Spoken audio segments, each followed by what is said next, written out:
ലഹരി വിരുദ്ധ പ്രതിജ്ഞ. മാനവരാശിയെ തകർക്കുന്ന മാരക വിപത്താണ് മയക്കുമരുന്ന് എന്ന സത്യം ഞാൻ തിരിച്ചറിയുന്നു.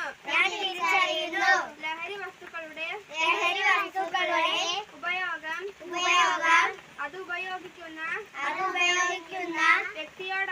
വ്യക്തിയോടൊപ്പം കുടുംബത്തെയും സമൂഹത്തെയും പൂർണ്ണമായും നശിപ്പിക്കുമെന്നും ഞാൻ മനസ്സിലാക്കുന്നു. ഞാനും എന്റെ സമൂഹവും ലഹരിയിൽ വീഴാതിരിക്കാനുള്ള എല്ലാ ശ്രമങ്ങളും ഞാൻ നടത്തും. ജീവിതമാണ് ലഹരി എന്ന ആശയം എന്റെ ജീവിതത്തിൽ പകർത്തുന്നതിനൊപ്പം മറ്റുള്ളവരുടെ ജീവിത